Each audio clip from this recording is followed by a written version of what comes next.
Hi, everybody. My name is Charleston Remus. I go by Drac.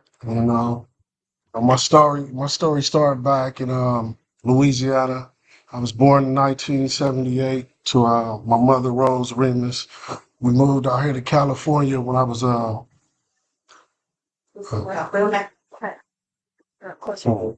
yeah, we moved to California when I was 4 years old to the Liso Village Projects. And I stayed in there for about 2 years till we moved to the west side.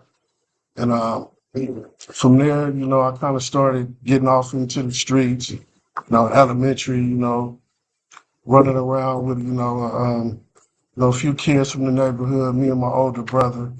You know, we um we wound up getting separated at a young age because I wanted to go live with my stepfather. So he stayed there, So it wasn't cool for me to stay there because me and my mother at the time wasn't getting along. So I moved. I went to another elementary. He stayed at the elementary, but we wound up connecting later. But one of the reasons I wanted to be away from him is because he got put on the gang at that time. And I didn't know nothing about that. We was young. We running this around the street. We didn't even have shoes at this time, man. We moved out here, so we was like really just like out of place. We started getting into it with a lot of guys and stuff like that. So that influence of the streets really came like kind of hard.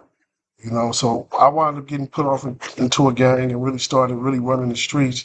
And from them gangs and drugs and stuff like that, I started using. I was never like a heavy user of drugs. I really never even did a hardcore drug before. I smoked weed, but I had a problem with alcohol. I'm alcoholic. And I can openly admit that. I drunk heavy, real heavy, to the point that it was like I would drink till I'm unconscious. Wake up, do it again, you know. But that problem also led me to prison. And I just got out in January. I've been in Fred Brown 19th Street for the last 6 months. And I just did a 25-year sentence for assault with a deadly weapon. It's prison ain't a lot of this stuff. It comes with prison. Uh, unfortunately, it took a nice chunk of my life. But I'm trying to get it right now. So that's why this program in Fred Brown.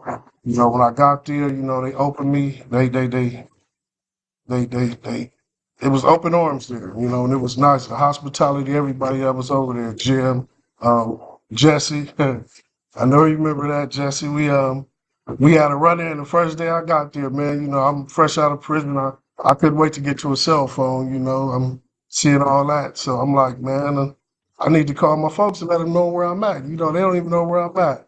He gave me the courtesy, but he also gave me the rundown too. Like, man, it's a blackout period, man. You can't just be, But it panned it out good for me. The staff over there, they wonderful, man. They work with you. You go through it though. They strict. But I see why they have to be strict. 'Cause what they dealing with. And it's a beautiful program, man, over there. It's guys over there, everybody over there practically know me. I've seen the house, flip over 2 times now. It's and Roxy, I'd like to thank you, Liz, y'all for accepting me in the program. You know, I've learned a lot dealing with, from dealing with the going through the autobiography, the letters and all that. I had an issue with that stuff, dealing with it at the cut, because I'm not so much of a secretive person. I'm more private. I'm just not open to just telling my past to anybody. So I had issues with that, but after going through it, I realized that I really did need that. And it helped me a lot. You know what I'm saying? It even helped me dealing with my family members now. It's stuff that I, even talked to them about that I've never expressed. Like even to the guys over there, stuff that I didn't express to them that I haven't even expressed to my closest. So I feel like it's like them guys over there are family, man. We look out for each other. We just it's a nice atmosphere over there, man. I'm finna graduate soon. I still, I'm going to RPH and everything, because I'm really trying to change my life over, and and I'm not trying to really live that lifestyle no more. You know, even before I got out of there, I told the guys in there, like, look, man, I'm done with this lifestyle, you know, because it's not getting me nowhere. I'm like, you know, it's you know, life is too beautiful, man, for me to just live like that. You know, after doing all that time, you know, the time sat in on me. You know, I just it's just that time. Like, look, man, I had to throw in the towel, man. You know, just that life ain't for me no more. You know, it's not. You know? So, you know, I try to be as nice as I can, as humble as I can, man, because I realize the destruction that I cause. You know, being in the streets and, you know, running with gangs and stuff like that. I got caught up in the streets young, early. You know, I got, you know, 12 years old. I've been in it even before I did that time. I was in and out. You know, so now I'm trying to correct all that. Hopefully, you know, what it's just I've been out a lot of things been going good for me. You know, it's a lot of people been helping me too. You know, a lot of different, you know, resources and stuff. You know, even Fred Brown, they've been doing their part. You know, over there, Jim dealing with Jim and Vic. You know, we talk, we sit down. You know, they really been trying to like guide me. You know, like keep my mental in the space that it's supposed to be. You know, it's stuff that they didn't, you know, open me up to that I didn't even realize that. You know, like talking to them on a one-on-one, you know, they really changed my thought pattern, you know, to make me realize that, you know, you have to change because if not, you know, I don't have no more chances. You know, if anything I'm doing, it's automatic third strike, it's life, it's over with. You know what I'm saying? It's due to my past. You know, so I'm really like, and I'm my headspace, I just I just want to enjoy the rest of my life. You know. You know, so that's and then, me being sober now, this is probably the longest I've ever been sober. You know, and now that I've been sober, you know, it's actually beautiful. You know, and I want to see where it's gonna take me. You know, I don't even have the cravings no more to use. You know, I don't use nothing no more. I just, then alcohol, the situation, me going to jail,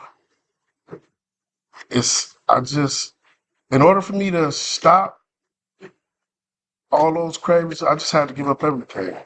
So I don't smoke, I don't drink, none of that. You know what I'm saying? I had to do all that just to kill my addiction. And I've been good ever since. All I do is I focus on positivity now, you know what I'm saying? I try to study as much as I can and try to learn as much as I can, and I do that for a reason because I'm trying to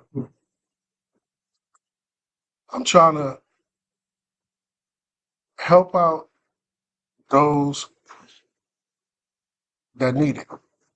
I realized that, that a lot of stuff that I did, that I have to make amends for that stuff. And after reading, going through all this stuff, so I'm trying my best, and all I can do is pray, hope that the Lord see that, and I'm off, I'm cool, I'm not using nothing, and I'm gonna stick to that, you know what I'm saying? Not just stick to it, I'm gonna stand on it.